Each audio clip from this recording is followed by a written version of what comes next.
Hello and welcome to the two-man power trip of wrestling. I am your host, JP John Paz, and we're back at it again for another part of the Who Is series this week. Who is the greatest worker of all time? I am joined by Mr. HMG, Mr. TMPT, the man who enjoys working himself. RBV, what's going on, Rick? Paz, good to be back here again. Yeah, this was a perfect opportunity to get those plugs in for, I guess no pun intended, get those plugs in for the hub. You got to show it some love as we're going to talk about the greatest worker in pro wrestling. Before we dive into that, I know we got more introductions, but I'm going to need you to have to clarify. Give me some parameters here for how you define the greatest worker. I will. Right after I introduce the third man in the booth, Mr. Destino himself, the Dr. Michael Jargo. Jargo, what's going on? What's happening, gentlemen? I'm sitting here in studio 101 and a half. We're almost up to 203 now. We're just waiting on the new studio computer. It's like I have all these body parts laying around, but I have no brain, which Rick would tell you, that he knew I had no brain like 4 years ago, but here we are. If I only had a brain, right? The old Wizard of Oz. So well played. So, Rick, you're questioning what is greatest worker. To me, it is different than a technician. I know what you're thinking. How are they similar? They're so close. To me, I think they're very different in a sense where it's a lot more about pacing and timing and being able to carry a match and lead a match, much more so than it is executing the maneuvers and being the excellence of execution. I'll give you that. So Bret Hart technically, to me, falls under both categories easily and for sure, but not necessarily everyone would fall into the greatest work category, because I think sometimes, like I'll put Malenko up there. I think he's great, and just to kind of, I think he's great, but he's, to me, a little bit more of a technician than a worker. Call me crazy on that one, but I don't know. Maybe I'm being too specific about it. But I'll give you that there. As I look at worker. And it really, to me, it changes as we look at the different generations and eras inside of the business of professional wrestling.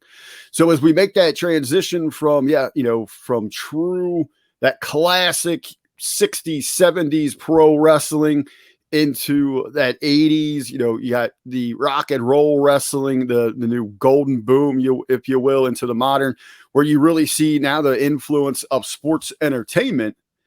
Even in these days, counting in social media, that working, totally working the audience to take your entire, just not, bell to bell, but your entire being in pro wrestling to that next level where you are just getting people to buy in, you're selling. Jargo. Rick, I like how Rick approached that. And you said the key phrase for me when it comes to best worker, even though I have several Japanese names on my list, it's the best sports entertainer. It's the complete package. You're talking charisma, you're talking the promo, you're talking the storytelling, as well as the action inside of the ring. To me, it's the best sports entertainer, which is a little bit different than best technician, best professional wrestler, because as we now know, they're two very, very different categories. I would almost say, and nothing, Lex Luger's not on this list, but I would say it's the total package, the guy who's the complete package. And no offense to Lex Luger's, I think Lex is great, but he wouldn't be the complete package as far as being able to do the best of both worlds. So even Malenko, like I was kind of saying, he could do one and necessarily maybe not be such a great entertainer on the other aspect. Bret Hart, on the other hand, I think it does both very well, and I got to bring him up. I brought him up first last week. I'll bring him up again. To me, one of the greatest workers of all time. You want to go by the Bret Hart scale as well, which is, you rate a guy by 10. Charisma, then, which is 10 and kind of like the look. Then you go work rate, then you go promo. So that you have a total of 30 points to go by, and then you add it up. So if a guy is kind of over 20 points, 10, 10, and 10. Let's say Ric Flair, Randy Savage, they might be more close to 30. Then you got to, you know what I mean? Like that kind of scale. So even Bret Hart on his own scale wouldn't be a 30. He would say 10 worker. His look was, I forget what he gave his look. I think he gave it 7 or something. And then he was saying his promo was an 8. So he's like a 25 at a 30. That kind of guy generates, to me, by that scale generates the best worker. So Bret is definitely very, very high on this scale. I would rate him a little bit higher in all those categories. Obviously, you can't get higher than 10, but that's kind of the gist of it for me. If you're getting that. So what you're saying is Sean Spears is the greatest worker of all time because he is a perfect 10, and we can just go home now. Yes. As if we're not already in our homes. Right. But just throw Bret out there. Underrated as a promo. There's no doubt about that. If you go through a year in 1997 specifically, and you were the best promo of the year, and you stand out and everybody remembers all your promos and everybody's still talking about it 20-some years later, you're a pretty damn good promo. You could say the rest, maybe some generic stuff earlier on, or he's being typical baby face, or he's, a little dry, or whatever you want to say in the promo. You just go by that year. It's like, wow, that guy was the best promo in the business in one of the hottest years ever in wrestling. It's like, okay, I guess that guy was a damn good promo. Loved his look, loved his ability. Smaller than the Hogan era guys, obviously, but the jacket, the pink and black attack, the sunglasses, the wet hair, being in shape. He's probably 235. It's like 6'1", 6 foot, 235. Not huge, but bigger than everyone pretty much today in the grand scheme of things. To me, awesome wrestler, technician, but he could do the sports entertaining stuff. Leaned much more towards the wrestling part, which is probably why he might not be the greatest worker, quote unquote, in this discussion of all time, but he's definitely up there on my list. Well, I think what stands out with Bret is he represents, as I was talking about, those different generations and years, and he comes from, up there in the dungeon, what they're taught, working for Stampede for his family and all that. It was where that worker was a solid. You go out there, a move set. You got body language. It looks like it's a legitimate contest. And Bret had that. And he took that into the world of sports entertainment. And sure, early on, I'm going to say he probably had great influences, getting teamed up with somebody like Jimmy Hart that understood that early, how that you got to have a little that flash, that flair. When you talk about Jimmy Hart, I mean, he brought out the best in anyone he was representing there. And ultimately what grew, that relationship early with the Hart Foundation is what Bret would carry on in his own legacy when he went into the singles competition. When you talk about the promo itself, you always get that sense, Bret realized, he was a wrestler. He was a man's man inside the world of professional wrestling, and probably didn't feel like he needed that to succeed, that he should be able to go out there and stand on the traditional values of pro wrestling, go out there, not just be a tremendous technician, know what you're doing, but truly rely on that body language. And that's what he was so amazing at. Then when he, kind of realized he starts getting that push, he goes out there. Piper is going to help get him in that direction. He wants to work with him. One of the greatest promos talkers in the history of the game. See, maybe Bret was trying to force himself early because it really felt that way. Bret would come off today, like a lot of the so-called superstars today do, where they seem they're forced.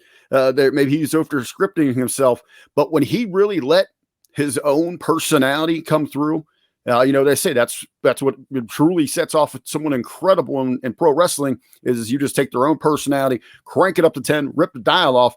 That's when you saw Bret go to a different level and he became a total package in pro wrestling.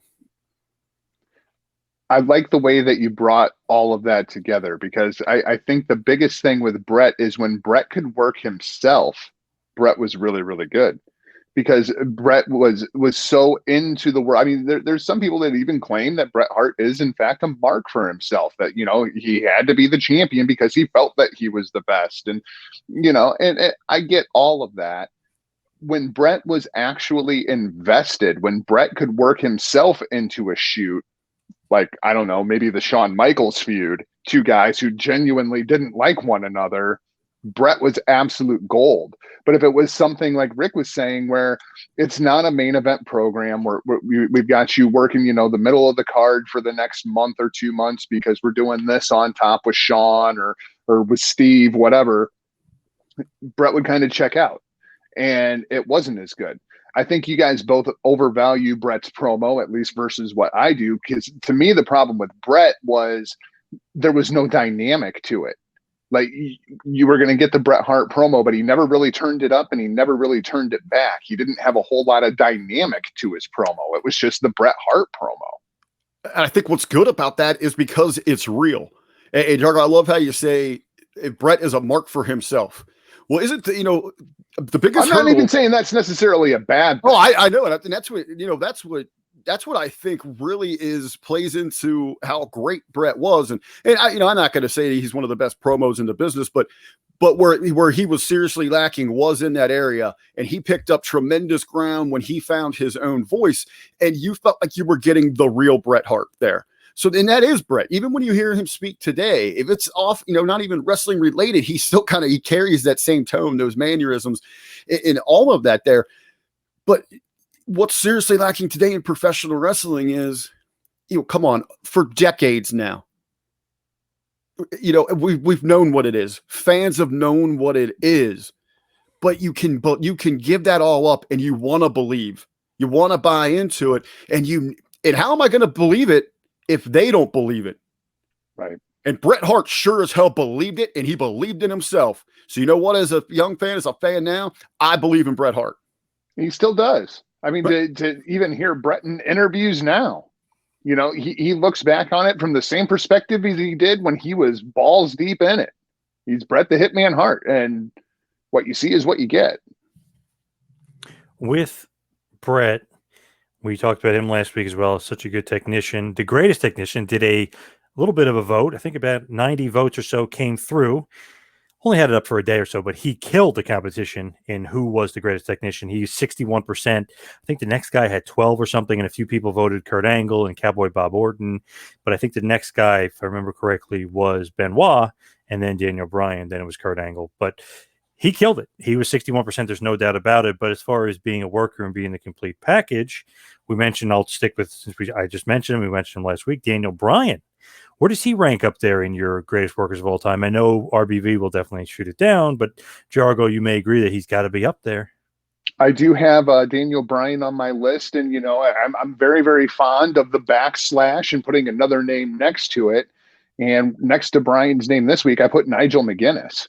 The program, especially between the two of those guys, is some of the best work that we've seen in the last 20 to 30 years of professional wrestling, and the feud that they had inside of Ring of Honor. It's really unfortunate that Nigel had his injuries that early in his career, because I very much think Nigel McGuinness would have been on that same career trajectory that Bryan Danielson was.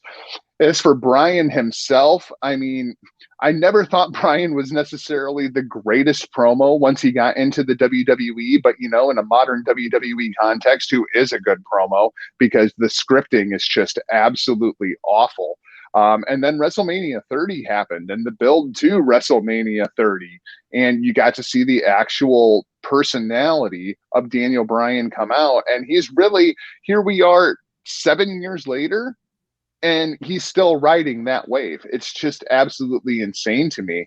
And, as we talk about work, I guess in a weird way, the gimmick actually very much plays into who is the greatest worker. And Bryan's gimmick is he's the biggest underdog babyface of all freaking time.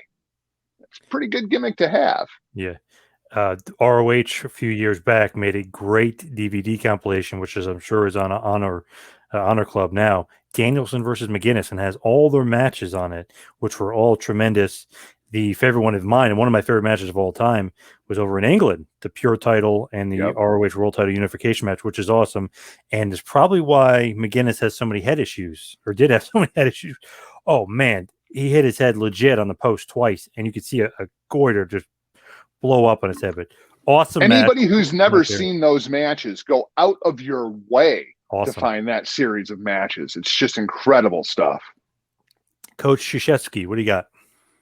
Yeah, I had to bring that up, right? With a tear of my eye, I do want to talk about salt in the wound, bro. Wearing a Duke shirt, for Christ's sake. Come on.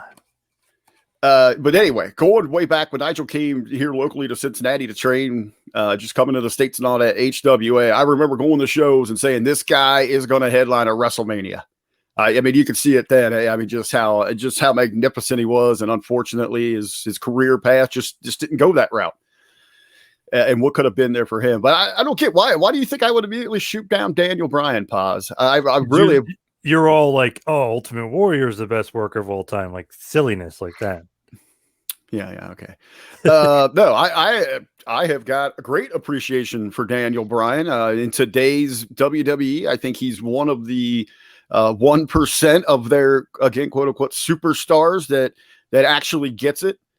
He can go out there with reckless abandonment, but there is this method to his madness. He's just not setting up spots.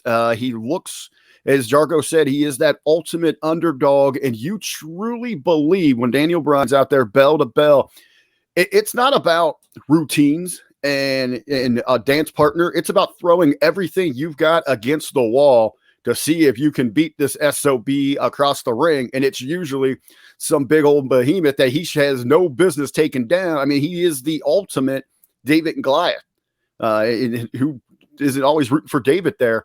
And it's in with his body language. It's in the way that he flows in the ring. It's not, just not a moveset or whatever it is. It's about how he presents that, how he knows to use it, when he should be using moves, when he should be selling certain ways. And overall, the dude just has an incredible charisma. Yeah, who would have saw that coming from a guy who looks like a goat? So when I used to go to the Ring of Honor shows back in the day, when he first showed up, I mean, we're talking obviously 02, but when I really first started going to like every show around my area was 03, and everyone's like, oh, this is Bryan Danielson. Okay. Slowly but surely, people saw his charisma coming out, and he was the most over guy on every show. And I mean, we're talking about shows with Samoa Joe was the champ and being dominant, AJ Styles coming in and out, Christopher Daniels. You got freaking Great Muta coming in and out, for once, a big show, but he would always kind of shine through the Briscoe brothers. I mean, you had all these great guys and great characters, but he was always getting the best ovation. And he would say the stupidest catchphrase just to make a point that he could get it over, and it would get over. Like, I'm going to kick your fucking head in or whatever. Like, and then the crowd would literally go do with the clap. I was like, how did he get like pacing? Yeah. Like, how does he get like, and he would say something like, even nowadays, he'll say fickle. And for some reason like that, and he's totally joking, and that'll get over. It just shows you he's right. He ain't joking. He's right. Yeah, but he's so charismatic that you don't even realize, like, man, this guy can get over the word yes or no. Like, you know what I mean? He's great. You remember the first few times you would hear that yes and no, and you're like, this is the stupidest thing I've ever heard. And then by the end of the month, you're up there in front of your television alone in your house doing the yes chant or waving the no. I mean, and in so many ways. Paz, you're talking about watching, I was talking about that with Nigel, watching these guys come up, and you see those different styles, and you really see that indie work rate, that indie style. Maybe in a lot of ways, going to WWE, sometimes they get a knock. Oh, they're going to ruin them. They don't know how to handle this. You look at somebody like Bryan, is a perfect example here, where it forced him to tap into those other skill sets. And then he took it to a whole new level and became so much more dynamic. And now he's in a conversation like this. As much as I love Bryan, to take it back to Nigel for just a second, at the time when all those matches were happening, Paz, who were you higher on, Bryan or Nigel? Always was a bigger Bryan fan, but I love Nigel. He was like the second guy that I was like, oh, I can't wait till he wins the title and gets an awesome run with it. And obviously his run technically was longer than Bryan's, but it was Bryan for me, number one. I as soon as I started getting a hold of him and seeing all his matches, like, damn, I love this guy. Rick, what about you? Were you higher on Bryan or Nigel? Oh, I was big time on Nigel. I like I said, man, like I said, seeing him in those early shows here at HWA before I even know who, Bryan Danielson was, I knew Nigel, and I remember sitting there saying, this guy is going to be main eventing WrestleMania. I think I've said that maybe about 4 people, and none of them have made it there.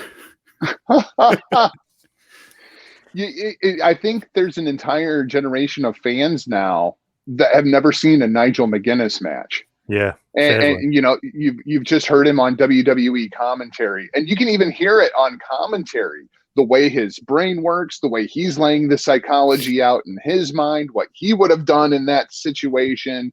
And, maybe what he would have done in that situation is go over and step on your throat. Like at this point, as I look back on it now, I should have been higher on Bryan, because I never liked Nigel as a babyface, and there's no way he ever would have been a heel in the WWE. He was too damn small. You know, like just looking at the body types. I don't know. I don't know. Just something how about how big is Nigel? Oh, he's not that much bigger than Bryan. I don't know, but the way he was cut and that look had something different about it. And then he went to TNA, and well, I was going to say the last time that he wrestled was Desmond Wolfe. Yeah. And what's crazy going back to then, do you remember when, you know, Bischoff comes in and he implements this fan voting top 10, and quickly they realized the fans weren't voting the way that the creative direction wanted them to, because you had Wolf like every week at number 1. I mean, just think, in TNA at that time, you could have had AJ Styles versus Nigel McGuinness for your championship, and instead they were riding, you know, the big Papa Pump train, and, you know, Paz's favorite wrestler, Hulk Hogan. He's up there. There's no doubt about that. It might be the favorite. Nigel, by the way, listed as 6'3". He's pretty big. I met him before. I was going to say, wow, I was going to really? say, Jargo. I remember him. It's been a while since I was in a room with him, but is that a legit 6'3", or is that like a Jericho? He's legit over 6 foot. Really? honestly, I would say he's probably 6'1" or 6'2", because I'm about 6 foot and I stood next to him. He's a little bit bigger than me. Not a little bit, but, you know, an inch or two bigger. So I think he's probably maybe if you grow the hair out there and get the spike.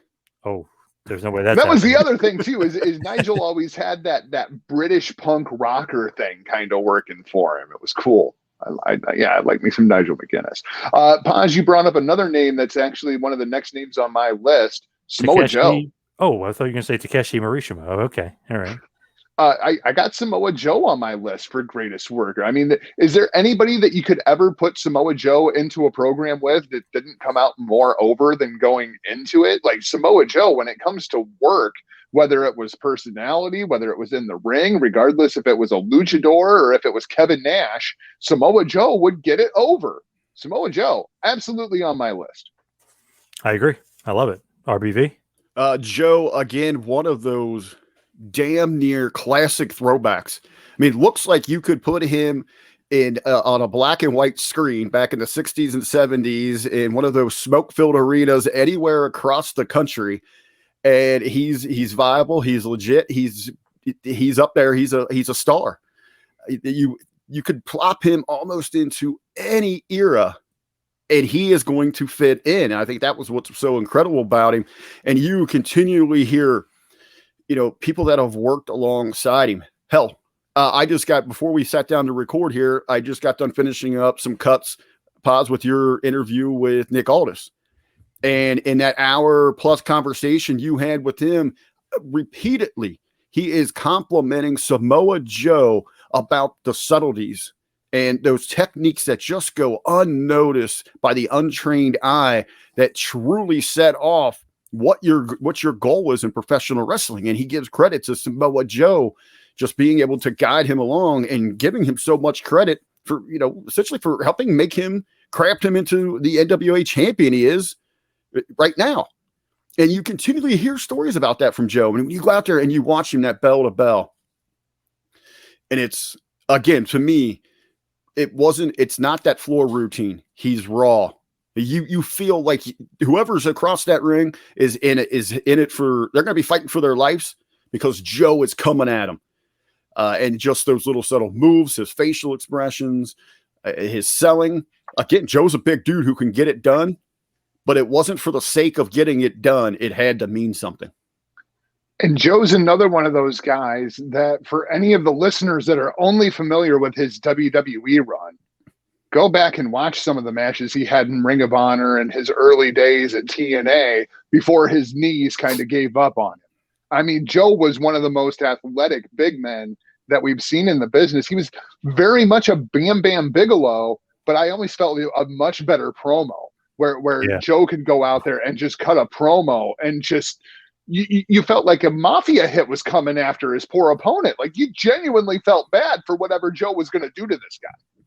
You gave me goosebumps there. I'm talking about dropping Joe in any era, man. Give me Joe and Bam Bam, but then specifically give it to me in the ECW arena. Could you imagine putting those two guys together? Just put them together as a tag team and just let them go. I don't even want to imagine that. Young me would be terrified. Oh my God. And it's interesting with Joe because people were thinking like, oh, would he be able to fit in with WWE? Like, how would he do? And I'm just thinking of like, man, he could have been awesome with a better push, but just look what in the little feud that they gave him with Lesnar, how much he made Lesnar look great and how much he made himself look great, cutting that awesome promo. And then when they had that 4-way at SummerSlam and they were continuing the feud, he had that other awesome promo where he boom, shooting on all the guys, quote unquote. It was just like one of those things where it was like, man, I missed that Samoa Joe because when he turned it on, he was awesome. Going back in the day, match of the year against Kenta Kobashi, 3 awesome matches against Punk and ROH. It was like, okay. Then he goes to TNA, has some awesome feud with AJ. Then he has a great match with AJ and Daniels, the 3-way, which is quote unquote 5 stars at Unbreakable. But there was just like a period of time. Then he faces Kurt Angle in the cage at Lockdown, was their biggest show of all time, pay-per-view and money and drawing power wise. It was like there was a portion of Joe that it was so great, and I don't know, I feel like WWE really fucked up with him. I know he got injured and everything else, and I did like his feud with AJ and WWE because that was so funny because it showed like a different side of him. Hey Wendy, like that, like almost like comedic psycho side of him, but when he was passionate and he loved it, just unbelievable. And I love that feud with Lesnar. I wish that they could have done more with it. It's funny because Joe went from that guy who signed with NXT that everybody was like, wow, really? Samoa Joe's going to NXT. Oh, it's more as like a player coach kind of thing. And I thought immediately, I was like, Joe's going to get himself over. He's going to win the belt and he's going to end up on Monday Night Raw. I mean, it seemed a foregone conclusion, but he went from that guy who signed as a player coach in NXT into the conversation of, is he one of the best guys who never won the WWE championship that should have? Like, it's a damn shame Joe never got his run with the Universal or World title. Agree. RBV, you agree with that or what? Absolutely. And you mentioned that little run. It was an exciting time. It was one of those early exciting programs with Lesnar.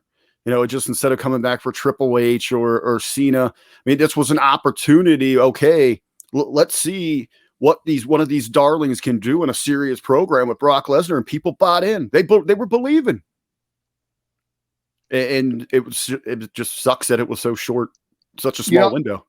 I don't have him on my list, but I probably should. Paz, did you have Brock Lesnar on your list? I mean, has anybody worked the WWE audience more over the course of the last 20 years than Brock Lesnar? How crazy that I did not, but now that you're saying that, I don't know why I didn't. That was kind of a misstep, a bit of a stumble there. I should have had him on my list. You're right. I didn't have him on mine either, but I absolutely should have. I know Rick had him on his because Rick had the foresight and the wise nature. I don't even have a list. I am the ultimate worker. I am on the fly. Oh man. Lesnar, I would definitely consider him on the list. And he's one of those guys that he could cut a promo if need be, if he wanted to, because he proved it in UFC, but kind of, I think even better that he almost flies under the radar promo wise in WWE because he doesn't really need it. Heyman can just talk for him. Here's a promo. I think it's so overrated because of the verbal. No, verbal. You can say a whole lot with your body language, and you can feel the emotions, the intensity, the importance of Brock Lesnar simply standing there with his mouth shut over 99% of this current crop of WWE stars. What's the greatest Brock Lesnar promo of all time? Well, the one Paz mentioned. I'm gonna go home and drink my Coors Light. I don't give a crap about this Bud Light. Yeah. For me, it's always gonna be. Baby. For me, it's gonna be. I don't give a shit about your kids. Like, to me, that's the greatest Brock Lesnar promo ever. What about my favorite? Just push that wheelchair kid down the steps. Oh my God, yeah. I just love the one where they wanted him. Yeah. Where they wanted him to say something, and he looks at Heyman, and he just goes, "Say something stupid, Paul," and he walks off. That's all you need. I mean, that's the brilliance of it, and it's just in his body language, his facials. What was that though? Like, they had like a couple during that one show where he was sitting there just reading a magazine. It had nothing to do with anything. Brock with the boombox dancing. Yeah. Big That fan our of that truth one. with our truth too, if you remember that, where he literally, I think he got him. He made him laugh because he was like, "Wait a second, I don't want to challenge you. I wanted to fight him." Our when truth. he challenged Heyman. I almost put Ron Killings on my list for greatest worker Wow. of all time. Oh my god!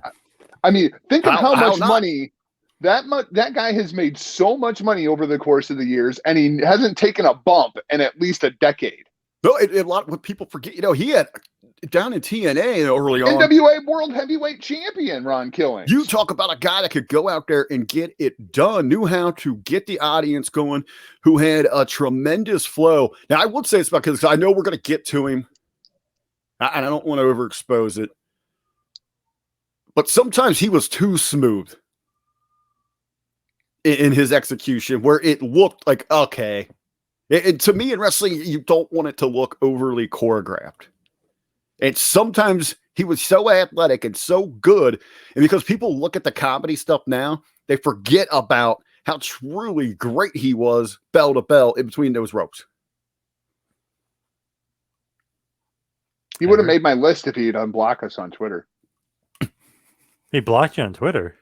Yeah, because Rick and I started doing the 7-second dance party, and evidently our truth didn't approve. Oh, ouch. Gimmick infringement. Yeah. As far as the next guy on my list, the guy that I mentioned before, and he's possibly throw him up there as a 30 on the Bret Hart scale, and that would be the Nature Boy, Ric Flair. Best promo ever? Maybe. Up there. Definitely a top 5. You gotta love his promos. His charisma, maybe second to none. His work rate, up there as far as technical ability and wrestling ability. Could wrestle anybody. As they say, could wrestle a broomstick and make the broomstick look good. So you got to throw Nate up there as being one of the greatest workers of all time. I feel like Nature Boy Ric Flair should, like my grandpa used to say, that which is understood does not need to be stated. I feel like every category on the face of the planet, that's kind of where Ric Flair is when it comes to best whatever in pro wrestling history. I mean, yeah, the guy was the complete package. And there's something said for being the greatest chicken shit heel of all time. And when Ric Flair would drop to his knees and start shaking his head no, everybody in the arena felt that. Everybody wanted to see Ric Flair get punched in the face. He worked everybody. Even when you knew, like Ric Flair would go into a territory and there was a 0% chance that your guy was going to beat Ric Flair for the NWA World Heavyweight Championship. And somehow Flair would make you think that he had a chance. Yeah, I mean, yeah, absolutely. One of the greatest workers of all time, if not the greatest worker of all time. Why is Rick shaking his head? I'm very confused. Oh, it's an agreement. It better be. Jesus Christ, Rick. No, this goes back is we're going to regularly. This is going to be the running theme. When we're going to go through you guys between the two of you. We got like 50 damn people to cover here, but there's going to be some. There's going to be some good. There's going to be some great, and there's going to be elites. And those that are going to be in that elite category are going to carry a quality that Bret Hart. I was talking about with Bret Hart. Ric Flair damn well believed it. From the tip of his head to the bottom of his toes, he believed everything Nature Boy. He breathed it. He didn't just breathe pro wrestling. He breathed the persona of Ric Flair. And so when he traveled territory, town to town, as Jargo saying, come on, back of your head, deep down in your gut, our local territory champ, he isn't going to do this. But because Rick believed, because your local champ would buy in and believe this thing, you buy a ticket. If it was front row or up in the rafters, you had to see this thing because somewhere in your heart, in your soul, you believed it. That was what was so magnificent. And then you get in there, and when you open up that door, you give an inch, Rick's going to take a mile. So as Jargo's talking about in there selling, when he's down on his knees to your local, the Southern champ or whatever, wherever they might be at, when Rick hits those knees and that panic, that sweat and tears possibly coming down that face, and you see your guy getting ramped up, hyped up, charged up, that's when that in your gut was in the back of your mind, whatever it was telling you had no chance. They check out. You are bought in full 100%. And with Rick too, he'd go out there, he'd go town to town. Might have been damn near the same match, but it was still about 60 minutes. And he'd go out there and take his bumps, and he gave you everything like it was the biggest show. And you've heard regular, some people would be like, well, he's even doing this in B-towns, spot shows. He went out there and gave everybody, and that's he believed he was the champ, so he was going to go out there and act like a damn champ. And much like Bret Hart, he still does. Like, there is no more Richard Flair. Like, that man no longer exists. All you have is Ric Flair. You have Andrade, Jen, Charlotte, and Rick at the pool the other day. Just as on Instagram, a family function, and he takes a suplex into the pool. And what's he doing? He's selling it in the pool. It's the Nate. It's awesome. With Flair, I feel like you always got to mention the Dragon. Ricky the Dragon. Steamboat, of course, is on my list as well. Probably those two are the greatest feud as far as in-ring wrestling of all time, as far as I'm concerned. It has to be considered, at least in the top three. 89, Flair, Steamboat. Their series of matches, I know everyone remembers the three. They also had a house show match that somebody was lucky enough to record in Andover, Maryland, and it's online on YouTube, which Meltzer saw and gave over 6 stars, which was, I guess, the original 6-star match, which is funny to mention and talk about because now with, actually Okada and, Kawada and Misawa got 6 stars about 5 years later after that, and we're kind of recording on a day that is very important to that, and I'll mention that in a second, but it's just funny to think about 6 stars really kind of started with that match all the way back in 89 because it was a house show match that somebody recorded and somebody got the hold of the footage, which is really cool. But I got to throw Steamboat out there as well. He, to me, is like the perfect look for the babyface, perfect wrestler for a babyface. I know maybe you could say maybe he's not the best worker because he didn't really work heel or he wasn't that great of a promo. But to me, I liked his babyface promos and I loved him as a worker. Maybe not the complete package that Flair was, but you got to throw him into consideration just because of he's freaking Ricky the Dragon Steamboat. It's funny that you say, you talk about Flair, you have to talk about, and I thought you were going to go to HBK, but no, you go to Ricky the Dragon Steamboat, who I also have on my list, but I don't have him next to Ric Flair. I have him next to Macho Man Randy Savage, who also I feel like you have to put on this list. And it's funny how all these names kind of float together, and they're the same names that we talk about every single week. And I feel like Steamboat, while he belongs on the list, he's probably nowhere near the top. But Steamboat is so ironic because he's never the top of any list, but he's always on the list. He was like the jack of all trades, master of none. Got to be mentioned, yeah. He's kind of like that that 5-tool player. That he might be like the Robert Ory of pro wrestling, the guy that's talked about around all these tremendous accomplishments and great players, a tremendous dance partner. And he has that respect as one of the GOATs, but you still feel like he's underrated. It's so weird. I think, a lot of that might have been, he had these tremendous flashes, but it seems like there was a lot of stop and go. There were some breaks there, it'd be him or maybe a Booker's decision, moving quite a bit. So, there's a lot of things that just didn't fall in his favor. But absolutely, a tremendous worker in the business. It's interesting that you bring that up. Maybe that's what works against Steamboat was that he got bounced around so much. And the reason he got bounced around so much was because he only worked babyface. You couldn't turn Steamboat heel. They could have. It would have failed miserably. But I wonder too if he didn't take that time off there in the after 3 with the birthday. It wasn't at the birth of his son. He wanted to be there. I'm not faulting him for that.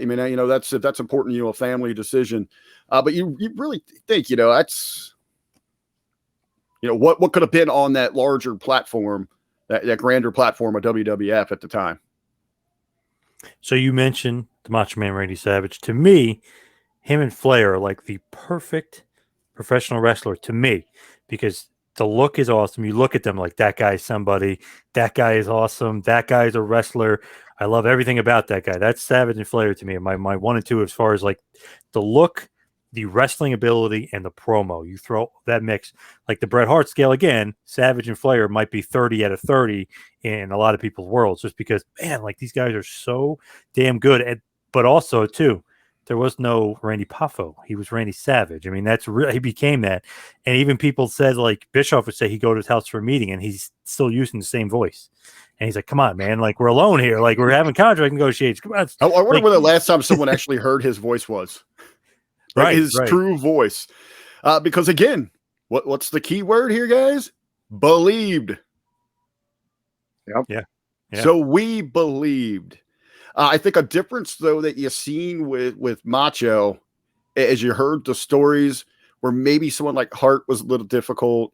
Maybe I know we're going to talk about Shawn's difficult, Hogan difficult. You talk about maybe not just worker, but these mega stars, Flair at times difficult with it. Macho always seems that, maybe in his personal relationship, he was a little difficult to handle, but he knew, okay, let's make that money. Yeah, he knew to put money first. Yeah, I think the thing with Macho was he was just so damn paranoid, like about everything, by all accounts, and that'll eat at you, man. Absolutely. Well, I think maybe the same with Hart. When you come from generations of wrestling and you got, come on, let's face it, a scumbag carny business. Yeah. Where you always got someone looking to slit your throat. Rick, how dare you? Hey, that's the truth. Hey, we get to sit down with a lot of great people from the past, and they regularly tell you that. With Savage, though, I got to rank him very high. I'm not going to necessarily put one guy over the other just yet, but I rank him very, very high on my workers list. I don't know about you guys. He's very high up on my list. He would absolutely be very high on my list. I'm amazed, though, that we still haven't got to my number one, which is a little odd 40 minutes in. You mentioned him already, and I know who it is. Shawn Michaels. Oh. No. Not any close for me. No. Shawn Michaels is not my number one worker of all time, although he is very, very high on my list. Let's focus on Michaels, though. Let's focus on HB Shizzle. It was kind of weird. I watched the A&E biography on HBK the other day, and you almost forget how charismatic he was so early on in his career. Like with so many of these guys, it's like they kind of figure it out as they're going along. With Shawn Michaels, I felt like he just always had it, even when he was part of the Rockers. It was just like that guy. He's got whatever it is. He's got it. Just that natural charisma.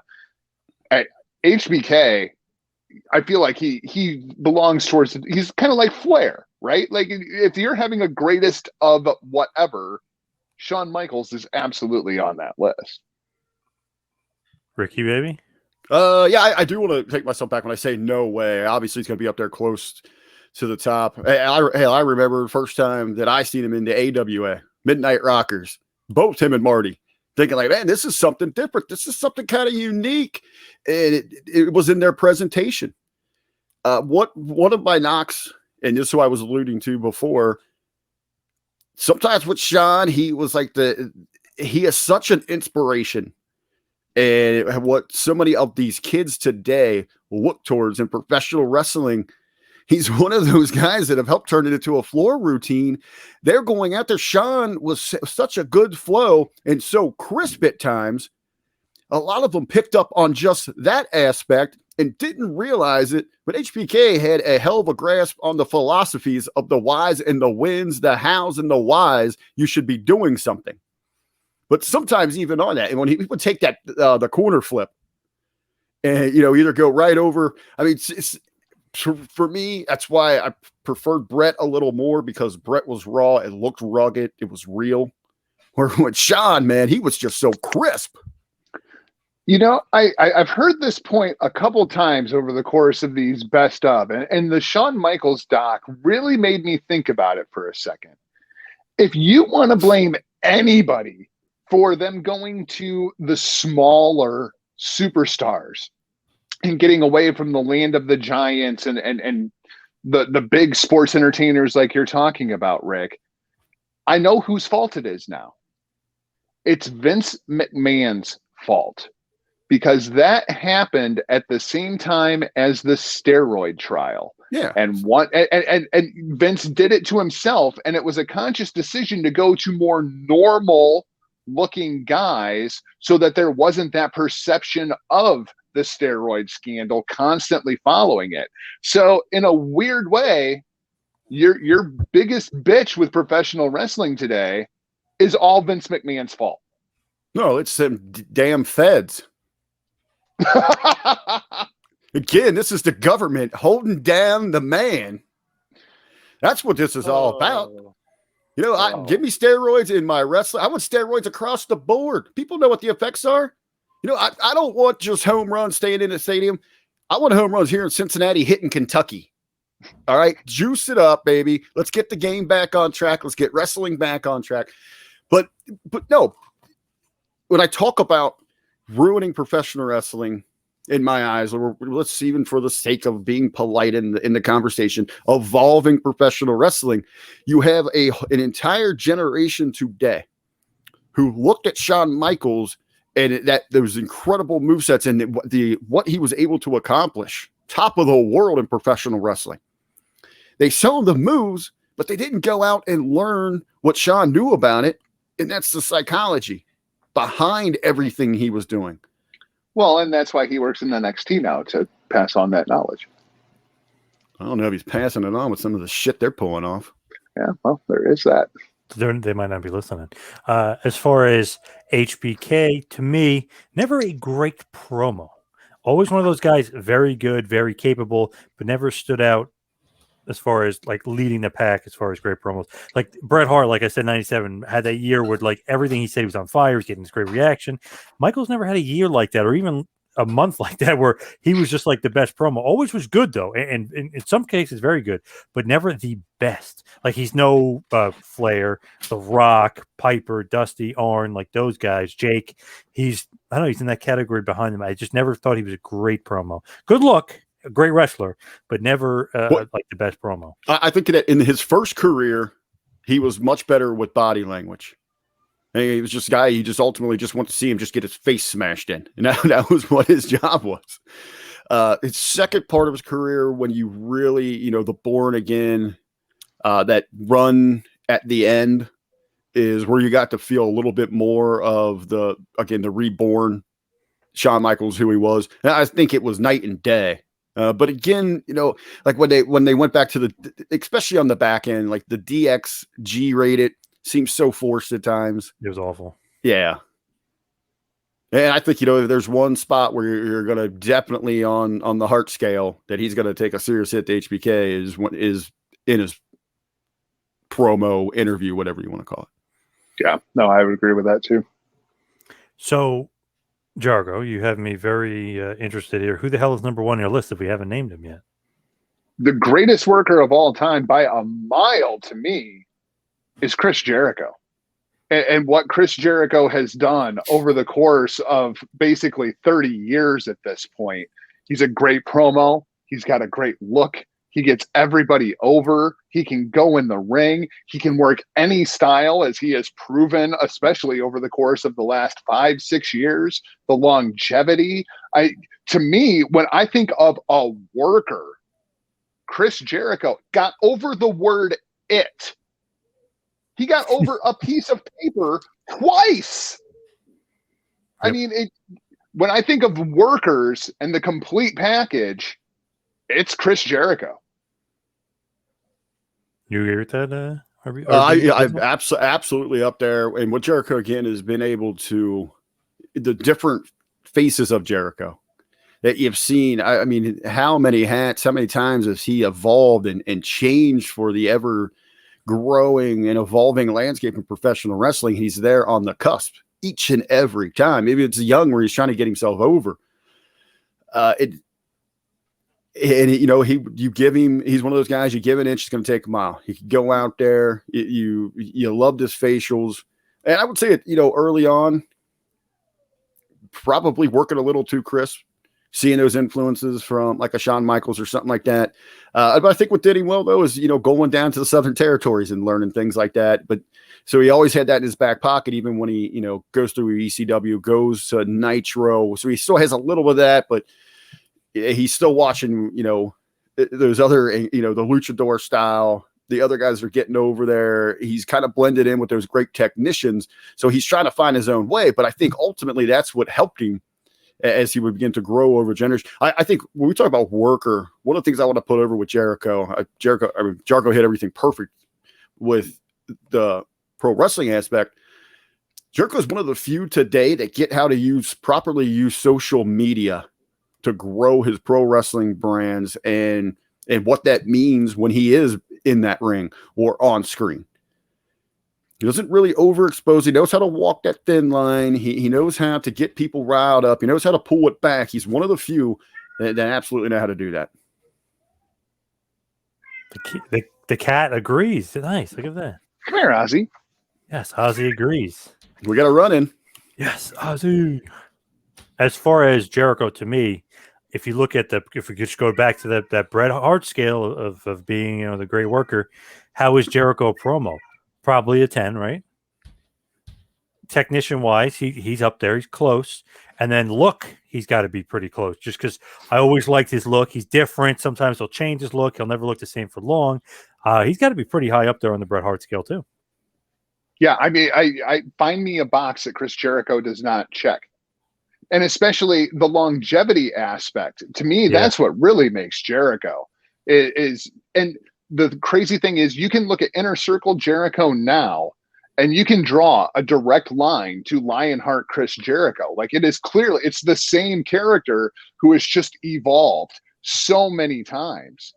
I think Jericho is just an absolute master. And whether it's, Nitro in 97 and he's got 15 seconds worth of promo time, or whether it's 2021 Jericho and AEW and he's got 10 minutes worth of promo time, you have to see that promo because you never know what Chris Jericho is going to say. And the thing that just pushed it over the top for me was when he went to New Japan Pro Wrestling just a couple of years ago. And it was just like, oh my God, we're getting a third career of Chris Jericho. And he got it over. And he just keeps getting everything over. Definitely. I was just going to say, because if you remember New Japan, Wrestle Kingdom the year before did 15,000 people less. So it's like you take the same crew, put on this show, just add Jericho. You got about 15,000 more tickets sold, which people might say, oh, that's amazing. Especially this day and age, that is amazing. That is just a testament to him and what a great draw. Yeah, he really is there. Just all awesome stuff there. And then just going back to kind of his WCW days for a second, I was just talking to Kevin Sullivan about Slamboree when he was out there cutting that promo. Remember for the Battle Royal and all the competitors were coming out. So I was like, oh, is that your idea? He said, no, that was all Jericho because he had a certain amount of time and he literally got everyone over, but ended up getting himself over by all the jokes that he was saying. He said, all him, all Jericho. He said he was the master of maximizing his minutes. He still is. I mean, even when we heard him on commentary with AEW during the pandemic, I think that's another great career for Chris Jericho when he's done wrestling because he got everybody over on the show.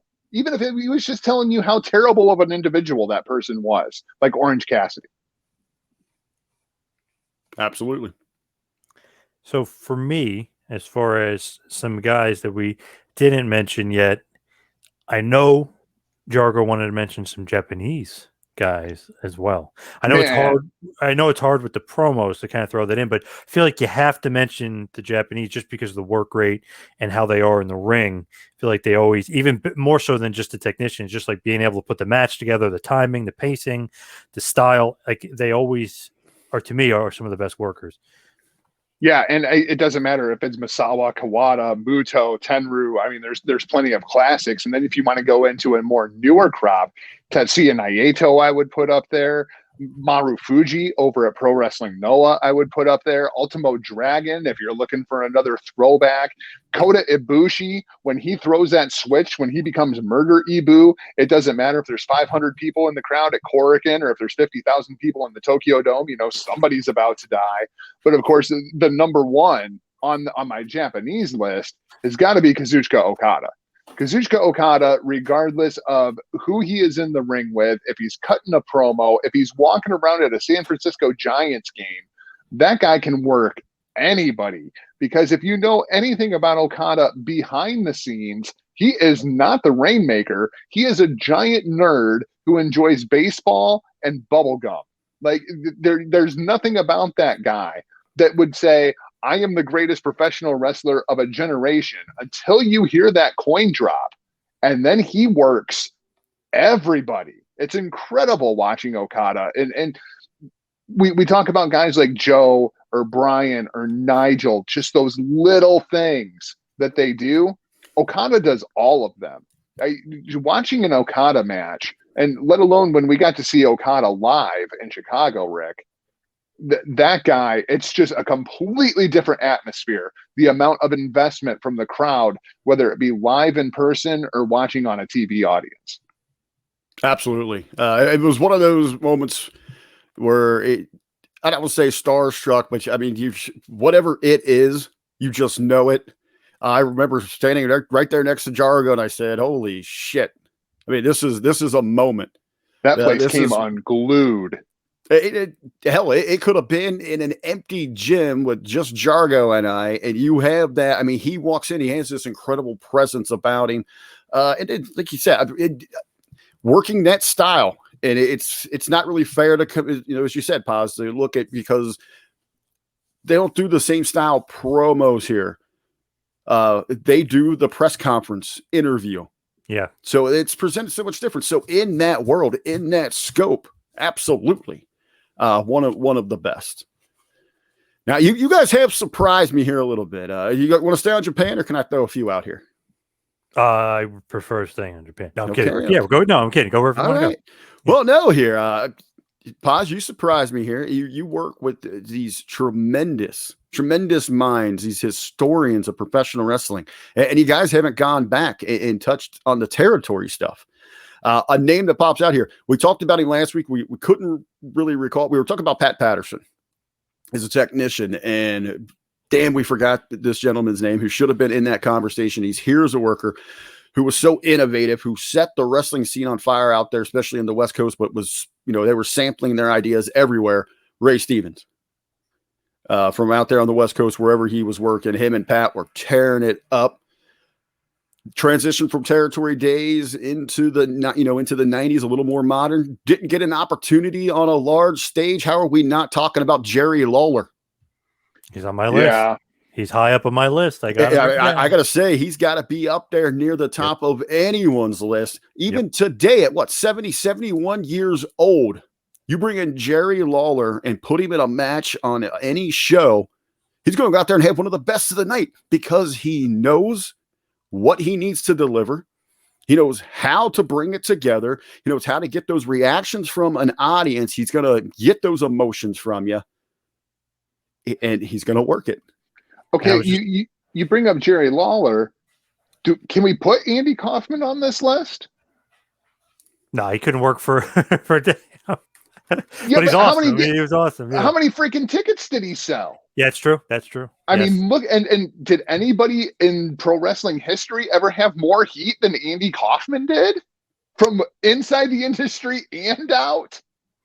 He was awesome. That feud was awesome. And I think that's fair, Jargo, because so often you get into your mind these parameters. Oh, they got to be this, this 5-star technician all over this. You got to look at what their style was. What was their role inside of this variety show that is professional wrestling? And I would say, I would have put there an argument for my number one, who maybe isn't the top of this list, but he's got to be the godfather of this list. And we're going way back. It's Gorgeous George. Gorgeous George absolutely did cross my mind for this list. I mean, you talk about the ultimate crossover, the influence of showmanship, of theatrics, of sports entertainment. You got Gorgeous George, who inspired Muhammad Ali, who incorporates so many of what he became known for in his persona, his characteristics. I'm surprised that Gorgeous George would be your number one, because when I make lists, I don't know about one, but he's got to be up there. when I make my list, I try to think, who would Rick put at number one? Who would Paz put at number one? And of course, I knew that Paz was probably going to go with Bret the Hitman Hart. And I thought for sure Rick's number one was going to be another name that we haven't talked about, Flying Brian Pillman. I mean, you want to talk about somebody who worked the entire industry, fans and those inside of the business. Huckleberry, I thought for sure Brian Pillman would be your number one. Well, and again, that's where I was asking at the beginning of the show, how do we define this? I mean, he worked Eric Bischoff. I mean, that in itself is pretty impressive. I mean, you're getting 3 paychecks, right? from 3 different companies.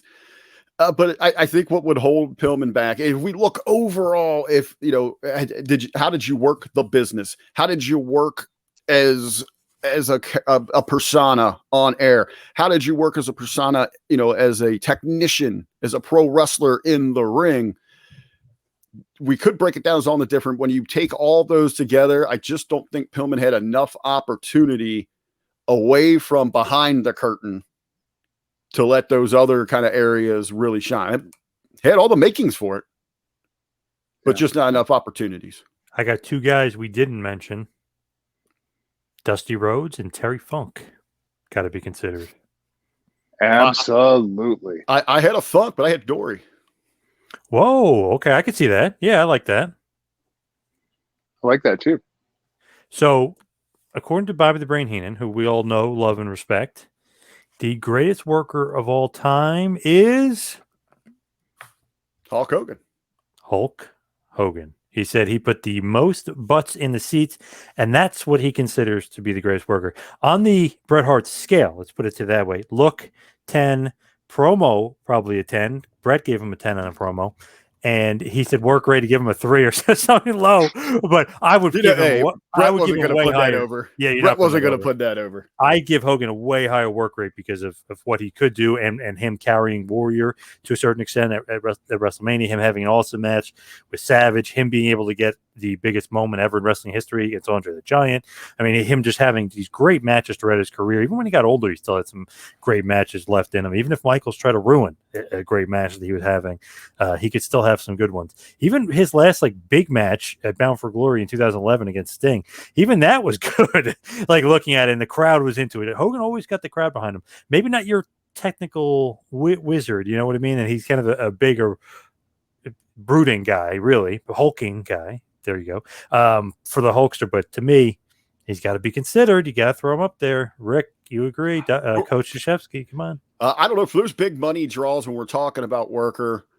There's a lot of other intangibles, obviously, to take in for those top draws. But I mean, I'd put him third outside of those top draws. For a worker, Austin, I think, blows him out of the water. I think John Cena would beat Hogan out for a better worker. What? Cena's got 2 left feet. Well, but Cena had the 5 moves of doom. Hogan only had 3. So were we putting Austin on the greatest worker list? And the company made more money under Cena. So I don't know about that. Oh, that's true. Just because of the TV contracts. That's why. Yeah. That's what I'm saying. There's other influencing. He literally hasn't been around for any of that, though. Yeah, he hasn't even been around for it. Well, he set the table, man. Yeah, but you want to talk about workers. I mean, the guy learned Mandarin in 2 weeks. And I mean, he's genius level thinker. Yeah. That's work. What about Steve Austin, though? As far as I was going to say, I'm kind of disappointed in us that we didn't talk about him earlier.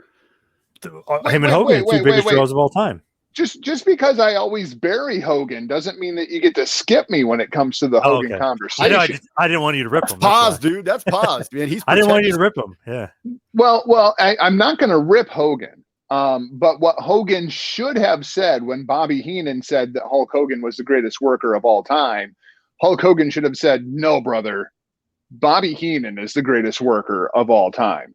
And I think you could absolutely make a case for either Bobby Heenan or Paul Heyman being 2 of the greatest workers of all time, because look at how much freaking money they've made inside of the wrestling business, and neither one of them taking any bumps. I mean, Bobby Heenan, when he was a wrestler, broke his neck, but I mean, for at least 30 years of his career, he never took a freaking bump. You couldn't even look at Bobby Heenan funny, and he was racking in 6 figures every freaking year. Bobby Heenan got more people over in this business than anybody in the history of this business. Bobby Heenan might be the greatest worker of all time. Well, you had mentioned that Hogan should have replied, the greatest worker is Bobby Heenan. Come on, brother. Once you put Hogan over first, he's not returning the favor. Yeah, no, Hogan's not putting anybody over other than himself, brother. But I would put Paul Heyman in that category too. Paul Heyman, especially when you consider his work in ECW, his work in WCW. Look at how many talents Paul Heyman has gotten over the course of his career. That's a pretty long freaking list. So just to kind of talk about Austin just for a second, he's got to be considered. If you go by the Bret Hart scale, he's in the high 20s, definitely, for sure. Promo, work rate, and look, charisma through the roof. And then you throw in drawing power, also great. Got to throw The Rock's name out there too, no? See, my problem with both of those guys is longevity. There's just not enough there to put them on this list. I can see that. I know we talk about Rock up there as, you know, one of those pillars, those true faces, greatness in wrestling. But I often, I don't know, because I have no life. I think about this when I'm drinking alone in the dark. Would Rock have had the opportunity to reach those heights if it didn't happen to come along while Austin was there? Yeah, it's true. Yeah. Good point. I don't know. It's a good point. Another guy that we didn't mention that I thought we would have mentioned. What about Kurt Angle? Yeah, Kurt gets it. And I think one of the things that we're really seeing here when it comes to work rate is legitimacy. That believability, the ability to suspend the disbelief when it comes to a talent. And I think that's why you're seeing a lot of guys like Kurt Angle, like Brock Lesnar, like Samoa Joe, that just have that authenticity to it. Absolutely belongs on the list. Do you know who Kurt Angle said the greatest worker of all time is? Shane McMahon. Close, very close. Vince McMahon? Vince. He said anytime, and I interviewed him not that long ago, anytime that he would wrestle, everyone watched. He said no matter who you were, he goes, that's what a great worker is. You got every eyeball focused on you. He said the last person in the arena was looking at his facial expressions. The guy in the first row studying him. Like he was saying that Vince, even though not a great athlete by any stretch of the imagination, was the best worker. And that's what he considered. Obviously, it's a different kind of grading that we're giving it, but just interesting that he would say that of all people, Vince kind of shows you just what a great promo, what a great character, what a great look that McMahon had. Was he looking for a contract renewal or something? Or he's looking for that retirement match against John Cena. Yes. All right.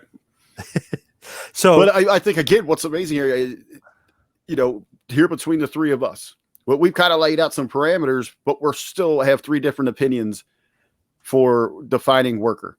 You could go probably ask, 7 more people, and we're going to have 10 different definitions here of what worker is. And it means something different to so many people. Well, here's a great story. And Rick was around, actually, while this happened. He got to watch it happen in real time. In my humble opinion, when I look at the best workers in the business today, Tyler Breeze is at the top of my list. And people don't understand why Tyler Breeze is my favorite wrestler. Tyler Breeze worked me. I mean, as close to the business as we all follow it, right? When we're watching this stuff, if you find a talent that God, I just hate that freaking guy. God, I hate him so much. He's working me. And when he can get me, damn, that's really, really good. So that to me is kind of my standard when it comes to what makes a great worker. And there is one guy who is active right now that I believe belongs on this list. And that seems insane to me, given that he is only 28 years old. And that's Switchblade Jay White. That guy can work everybody. I want to like Switchblade Jay White. I can see how freaking good that guy is. But every time I watch a show, I want to see him get his ass beat. He can work me through the TV to the point where I'm convinced, like going into it, I'm like, I can't wait to see this match because Jay is great. And then 5 minutes into the match, I just want to see somebody punch Jay White in the mouth. That's how freaking good he is when it comes to working people. Switchblade Jay White, that's the name that's going to, I can't believe he's only 28 years old. Will you do this 5 years from now? He might be number one. That's how freaking good that guy is. What about your boy Kenny Omega? Does he make the list? No, he doesn't make the list. He's not even close to the list. He can't even look at this list. That's how Kenny is great inside of the ring. Kenny's cleaner character while he was in the Bullet Club, people really, really dug it.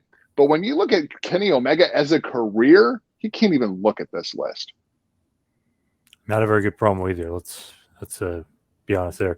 I like the guy, but he's just not a great promo. But did you see that Jericho said Omega is the best worker in the world, which is funny because somebody posted all these different articles. At one point he said Kurt Angle, then he said AJ, then he said Michaels, then he said Flair. Like he changes it every year, which is fine. Because Jericho knows how to work the internet. Yeah, exactly that too. Again, Jericho's the greatest worker. There you go. But did you see what JR said? Yeah, he said Orton. That is so funny that you work for AEW, the AEW stalwart Jericho, Omega, they're saying Omega. JR, who do you think? He can't even not be honest. He's like, I think Orton is. Was Orton on your list? No, but hold on. This is the thing with people. You got to go listen to the whole comment. And the attack from the AEW locker room on Jim Ross, who gave an honest take on his own show where people were expecting honest, real thoughts and insight from JR. Right. So to me, what is sophomoric and embarrassing is that you have people, and again, I know Jericho and Hardy are working this thing, but perception is, again, if you think if you keep telling me how great Kenny Omega is, that eventually someone's going to believe it? No. But here's what JR says. He says, hey, in my opinion, I think Randy Orton's the best wrestler in the world today. I know a lot of people are going to argue me and say Kenny Omega. They're both incredible. That's the amazing thing about this conversation. We can talk about different. That's how he presents it. And everybody starts jumping on it. And obviously, Jericho and Hardy to come into this thing are just working it themselves. Yeah. So that they're trending. But then you look at these freaking AEW smarks, marks, marktards, all in between anywhere you want to be. Damn. They are like worse than Steelers fans. Would Randy Orton be on my list? Yes. Mm-hmm. You know where Randy Orton would be on my list? Right behind CM Punk. Whoa, the punker. Didn't make my list. Nice. Okay. Rick is definitely confused right now. Yeah. Hey, man, believe me, even that we would suggest Kenny Omega on this list I've heard it all now. So just throw anybody out there. Hey, you got to throw his name. The AEW fans would love it. People like to rip on Randy Orton because he's like, the greatest B+ player of all time. Yeah. But I mean, when we were doing the Hitting the Marks Pro Wrestling podcast, Rick and I used to talk about it all the time. Go to a house show. Randy Orton is the most over guy on that show every freaking time. I don't get it. I don't understand it. I'm not a big Randy Orton guy, but that music hits and that place comes unglued every time, whether he's a babyface, whether he's a heel. I mean, I don't know what it is. People love Randy Orton. And you get Randy. You get Randy being Randy. You and I have gone round and round about this. He believes it. Right? Like Randy Orton is Randy Orton. Yeah, because he is. I mean, it's not a matter of believing. Yep. He is it. And you and I would always have this conversation. You're like, what the hell? Is he a baby this week? I said, dude, he's Randy. He's just Randy Orton. And that's what's so great about it. And you call him the B+ player. But in so many ways, when you say that, though, it's because he's so damn good. Yeah. He knows it. Yeah. But my rip on Randy Orton is Randy Orton could be great. Randy Orton just doesn't want to be. Like if you're putting together a card and you need a match at the beginning of the show that is 3 stars, Randy Orton will go at you and give you the best 3-star match that you've ever seen, complete with a 15-second headlock, right? About 15 seconds into the match, right? Like that's Randy Orton. My problem with Randy Orton is when you put him up the card in the main event, you get that same 3.5-star match. Like it's just Randy is Randy, and what you see is what you get, and that's all you're going to get. Getting the same I think payday, Randy right? could have been great if he wanted to be. Randy just never wanted to be. Still getting the same payday wherever, no matter where he's out on the card, right? With me though, I feel like it's who he's working with and if he's like engaged or not. Because when him and Daniel Bryan were having those matches, I mean, they were tearing it down. They were having awesome matches. It's just like who he's in there with. I feel like totally plays a role. Like Drew, he was kind of getting on a little bit of a roll, but then kind of hit a little bit of a rut. But character-wise, he was doing great. But you could tell it's like kind of into it, kind of not. You could throw him in there with Daniel Bryan. This guy is freaking motivated. Certain guys, he's like really motivated. And the booking has not done Randy any favors over the course of the years. Nope, not at all. So, is there anybody that we didn't mention that's on your list, Jargo, or that's in your memory bank there, RBV? The only other guy that was on my list for honorable mention is Barry Windham. Ooh, I can't believe how the hell. Okay. And it was just such that short window, man. But you got that, what, year and a half, 2 years, where he is hands down the best in the business. You talk about someone when we're young, you sit there and you say, wow, I can't wait to watch this guy.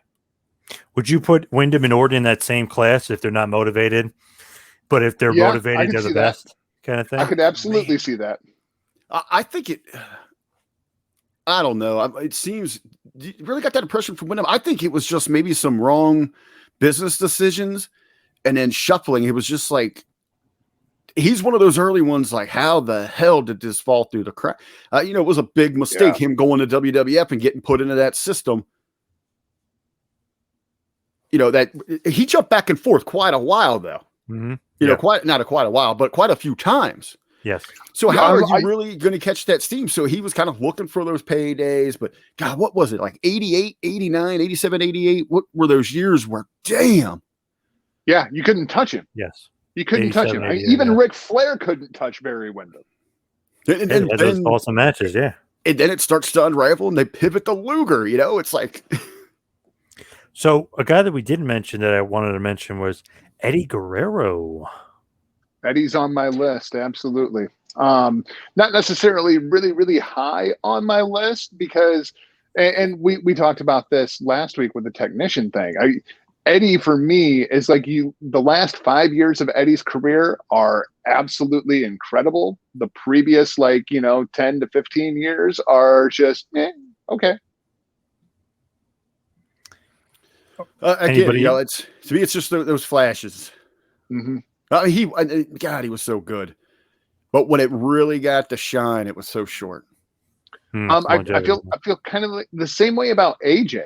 Like AJ Styles should be on this list. When you look at everywhere he's been, like he's kind of a Jericho right? Like, I mean, whether it was TNA, whether it was Ring of Honor, going over to New Japan, how he's adapted to the WWE and that style. Like AJ Styles should be on this list, but I don't feel like he belongs on it. It's kind of weird. So who else on the list there? Did we get everybody on your list? I think that's everybody off of my list. I want to throw in some old school guys like Harley Race. I know we mentioned him last week, but he was always a great promo too. He always had that look. Obviously, great worker. It goes without saying. But Harley Race, I got to throw on there as far as an old school guy that we didn't mention that should definitely be on the list.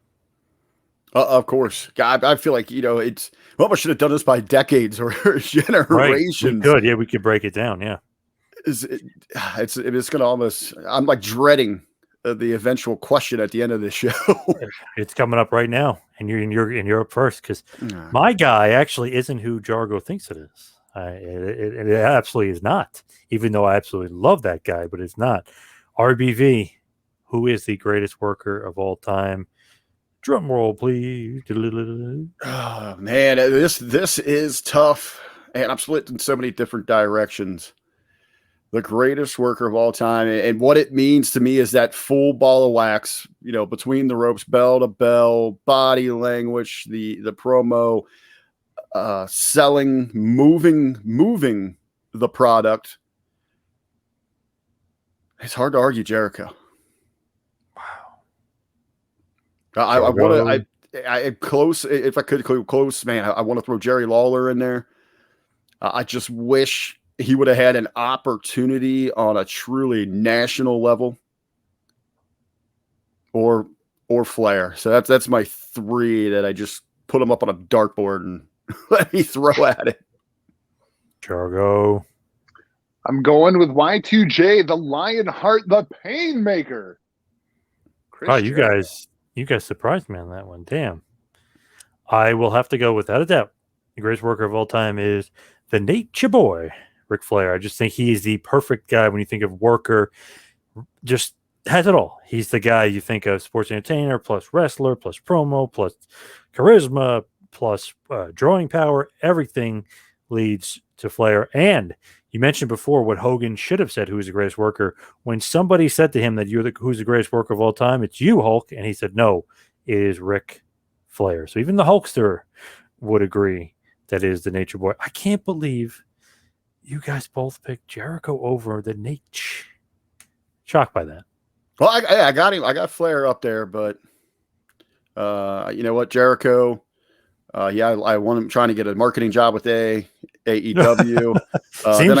Then I got Lawler up there because I need to bring in a regional legend to my next show. So I mean, here's the thing. To me, the difference. All right, Mm-hmm. Ric Flair for Jesus, you could probably say 40 years was the same guy. He was the same character. There wasn't a whole lot of progression to the Ric Flair character, right? He did what he did, and he did it very, very, very well. Greatest of all time.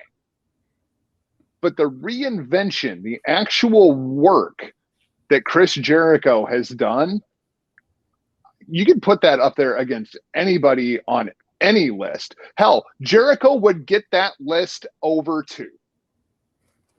one of the things, Jargo, again, I want to close, for myself here on this, believing. And something that you said struck huge to me weeks ago when you brought up the Stone Cold session on the network with Chris Jericho.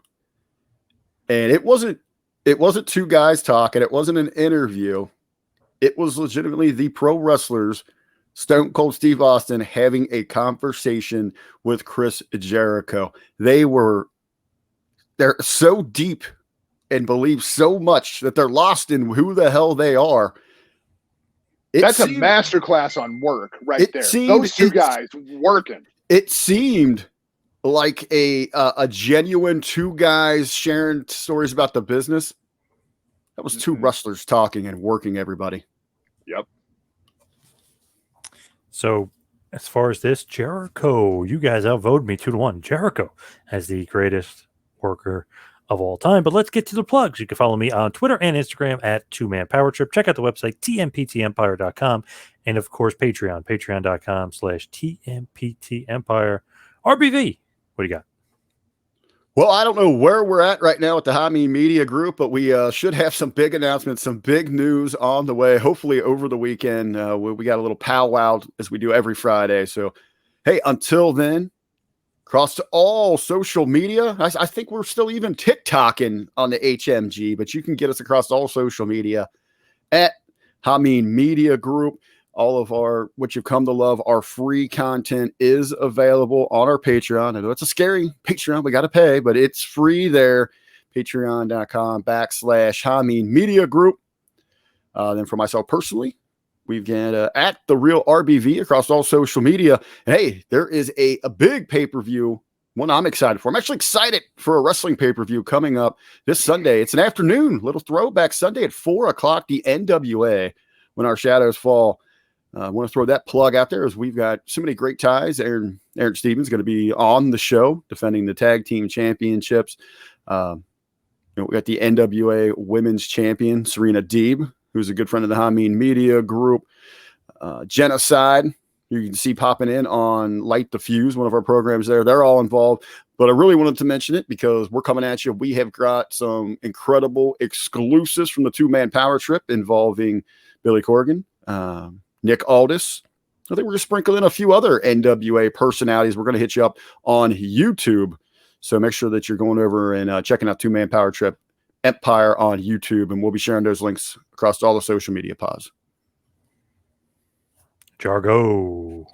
Keep up with me across all social media platforms at Not Jargo, and hopefully by next week when we sit down to have this conversation, I will actually have my studio wired. So I'm looking forward to that and getting rid of these damn AirPods and getting back into the podcast swing of things once my my new Mac brain shows up.